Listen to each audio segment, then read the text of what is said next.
Hello everyone, hope you're having a great day. In today's episode, Jack finally opens his eyes in the hospital after a terrifying midnight seizure. But can he remember who attacked him? And will he recover in time to save the biggest Minh Hung project of his life? If you enjoy the story, don't forget to subscribe so you won't miss the next videos. Hospitals have a sound that never fully fades. Humming lights, soft footsteps, a monitor beeping like a clock you can't stop. Tu Tien sits beside Jack's bed with both hands wrapped around his. She only notices how tight she's holding when her fingers start to ache, but she doesn't loosen. If she lets go, even for a second, the fear rushes back in. Jack looks wrong lying there. The bandage around his head and the bruises along his jaw make him seem older, sharper. His chest rises and falls, steady but heavy. Please wake up. Tu Tien keeps staring at the numbers on the screen as if they're the only language left. "Please wake up," she whispers. "Just open your eyes once. Tell me you're okay. Just come back." A few hours earlier, she arrived at the hospital carrying Anna, 15 months old, two tiny braids bouncing as she cried, and reached for the emergency room doors. Anna kept calling "Ba, Ba" over and over, confused and angry at the bright lights and the strange smells. Mother Loy and Uncle Dung came running in soon after. Then the hospital rules landed like a second hit. Only one caregiver can stay overnight. Tu Tien begged to stay, not because she's stronger than anyone else, but because she couldn't stand the thought of Jack opening his eyes and not seeing her there. Mother Loy kissed her cheek, forced her voice calm, and lifted Anna into her arms. "I'll take her home," she promised. "You stay. He needs you here." Anna screamed when Tu Tien handed her over, little hands grabbing Tu Tien's sleeve. Tu Tien's chest felt like it cracked, but she kept her voice gentle. "Go with Grandma Con," she told Anna, smiling through tears. "Pa will wake up. We'll come home together." Now it's just Tu Tien, Jack, and the cold hospital light. The hours crawl. Tu Tien wipes Jack's forehead with a damp cloth, smooths his hair back from the bandage, adjusts the blanket. Her movements are careful, like tenderness might be a kind of medicine. She talks to him quietly, like he can hear everything. "You're scared about the Minh Hung project," she murmurs. "I know you are, but you can't fight for it if you don't wake up. So wake up first, okay?" Her throat tightens. She presses Jack's hand to her cheek. "Anna is waiting," she adds, voice breaking. "She keeps saying your name." Just after midnight, something shifts. At first it's small, a hitch in Jack's breathing, a stutter in the monitor's rhythm. Tu Tien sits up straight, every nerve suddenly awake. "Jack," she says, louder. His fingers jerk, his jaw tightens. Then his whole body tenses hard, and he convulses. Tu Tien stands so fast her chair scrapes the floor. Panic detonates in her chest. "Help! Nurse! Please!" she screams, slamming the call button. The beeping turns frantic. Jack's arms shake. His head tilts sharply. Tu Tien's instinct is to grab him, to hold him down, to protect him from whatever is tearing through him. But she freezes, helpless. A nurse rushes in, then another. A doctor follows immediately, voice sharp and practiced. "Seizure! Move back!" Tu Tien stumbles away from the bed. Her hands hover in the air, like she can catch the moment before it breaks. The staff moves fast. Airway, medication, IV adjustments, pupil checks. Their calm is terrifying, because calm means they've seen this before. Tu Tien can only whisper, "Please, please, come on, Jack." The seizure lasts less than a minute. but it stretches into forever inside her chest. Then, slowly, Jack's body begins to loosen. The convulsions fade. The monitor settles into a rhythm again. The doctor exhales once, controlled. Okay, he's through the worst of it. Tu Tien's knees nearly give out. She grips the bed rail to stay standing. Is he dying? She chokes. The doctor turns to her, steady and blunt. No, but head trauma can trigger seizures. The next 24 hours are important. We're monitoring him closely. Tu Tien nods fast, tears spilling down her cheeks. Please save him. We're doing it, the doctor says, already turning back to the nurses. Increase observation, call neuro. After another long stretch of checks and notes, the staff finally steps out. The room becomes quiet again, too quiet. Tu Tien sits down and takes Jack's hand the way she did at the beginning, only now she holds it like an anchor. Don't scare me like that, she whispers, crying silently. Please don't. Sleep is impossible after that. Every beep makes her flinch. Every small sound makes her lean forward. She watches the clock crawl toward dawn. At the first pale hint of morning, her phone buzzes. A message from Mother Ly. Anna finally slept. She asks for bar. I'll bring her later.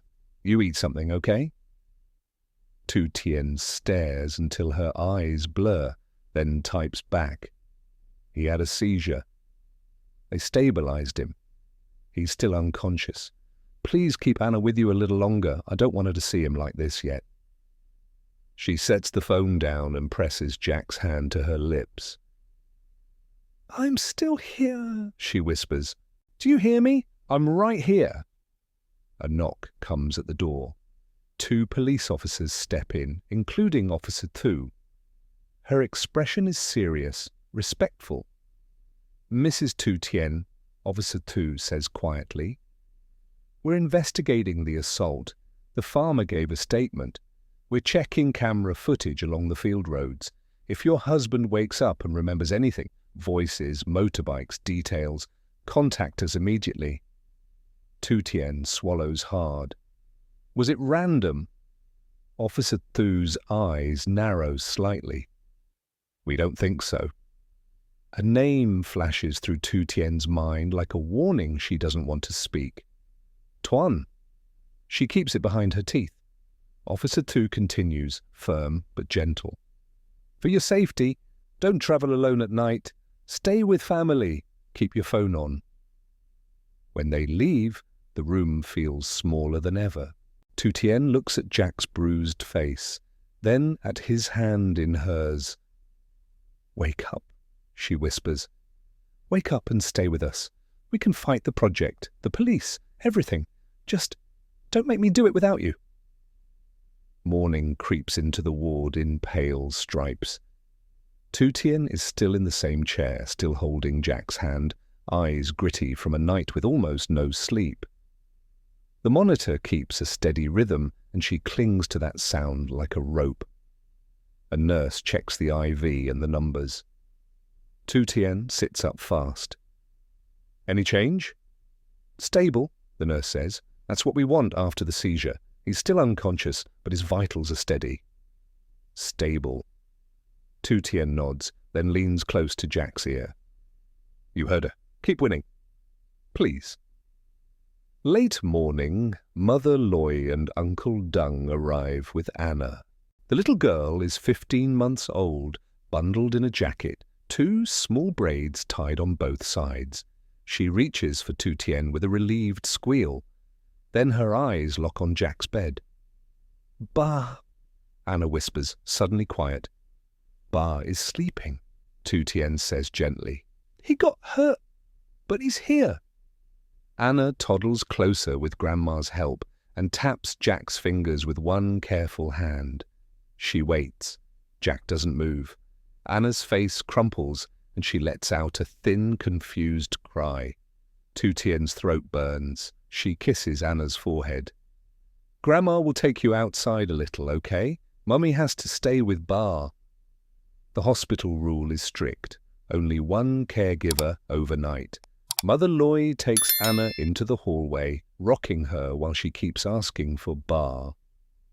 Uncle Dung squeezes Tu Tien's shoulder once before stepping out, his jaw tight like he's swallowing rage. Not long after, Officer Tu returns with another officer. Her voice is calm but serious. We've started reviewing nearby cameras. The farmer's statement matches what we're seeing. 2 motorbikes, faces covered. We're tracking their route. Tu Tien swallows hard. So it wasn't random. It doesn't look like it, Officer Tu says. If your husband wakes up and remembers anything, voices, accents, details, call me immediately. Also, for your safety, don't travel alone at night. Stay with family.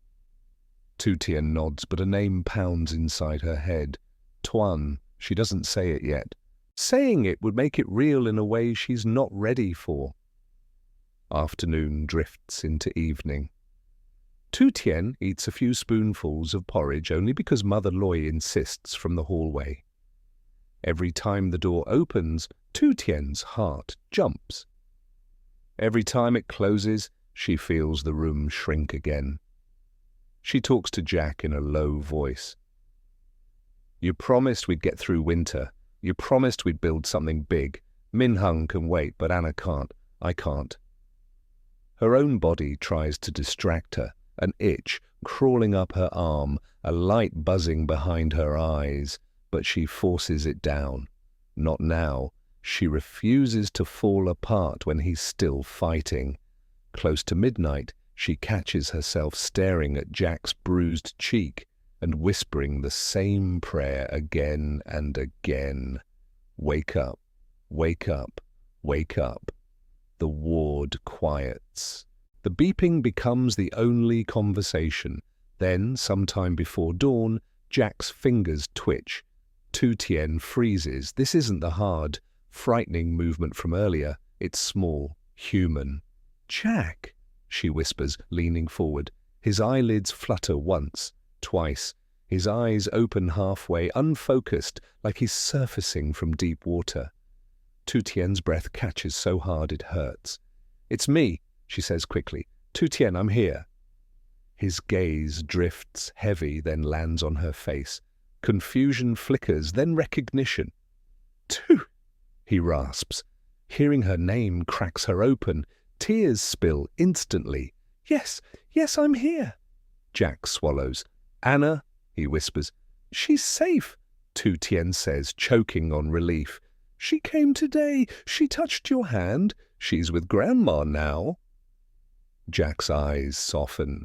He tries to lift his hand. It barely rises, but his fingertips brush her hair, like he's checking she's real. The monitor shifts. A nurse hurries in. He's awake? Tu Tien nods fast, wiping her cheeks. The nurse checks his pupils and asks simple questions. Jack answers slowly, name, place, who Tu Tien is. He sounds rough, but he's there. He's still Jack. The nurse steps out to call the doctor. Tu Tien grabs her phone with shaking hands and texts Mother Ly. He's awake. He remembers us. Please come. Then she texts Officer Tu. Jack woke up. He can talk. Please come. When she looks back, Jack's eyes are searching. What happened? You were attacked, Tu Tien says softly. 2 men on motorbikes stopped you on the road between the fields. A farmer yelled. They ran. He called an ambulance. Jack closes his eyes as if replaying it. His jaw tightens. I was driving home, he murmurs. Yes, Tu Tien nods. In our car, you were coming back to us? The doctor arrives, calm and firm. Concussion, bruised ribs, and a seizure from head trauma. You're improving, but you need rest. No work, no stress. Jack gives a tiny, bitter exhale at no stress, but he nods. Moments later, Mother Ly and Uncle Dung return with Anna. Anna toddles in fast, freezes when she sees Jack's eyes open, then lights up like sunrise. Bah! She squeals, reaching out. Jack's bruised mouth lifts into a small smile. He opens his arms as much as he can. Anna climbs onto the bed with help and presses her cheek to his chest. Jack winces from the ribs but kisses the top of her head anyway. "Bar's here," he whispers. "Bar's okay." Tu Tien stands beside them, crying quietly, relief and fear mixing together. Because now Jack is awake, the questions won't stop. When Officer Thu returns for a statement, Jack's eyes sharpen. "I didn't see faces," he says hoarsely, "but one voice felt personal." Tu Tien's stomach twists. "Do you think Tuan?" Jack doesn't answer out loud. He just looks at her, and the silence says enough. Outside, the hospital keeps humming like nothing changed. Inside, Tu Tien realizes the truth. They survived the night. Now they have to survive what comes next. Jack squeezes her fingers weakly, and even that tiny pressure feels like a promise. But Tu Tien can already feel the storm waiting outside this ward. Police questions, Min Hung's contract, and an enemy who won't stop until their happiness breaks. Jack is rushed to the hospital unconscious, and Tu Tien refuses to leave his side, holding his hand through the night. Just after midnight, Jack has a seizure, and doctors and nurses rush in to stabilize him. He survives the critical moment, but they warn the next 24 hours are crucial. Because only one caregiver can stay overnight, Tu Tien asks Mother Loy and Uncle Dung to take 15-month-old Anna home to rest. Officer Thu questions Tu Tien, says the assault looks targeted, and asks to be called the moment Jack wakes. At dawn, Jack opens his eyes, recognizes Tu Tien, and whispers Anna's name. Tu Tien breaks down in relief. He's bruised, exhausted, but still fighting. Now the questions remain. Can Jack remember enough to help police catch the attackers and recover in time for the Min Hung deal?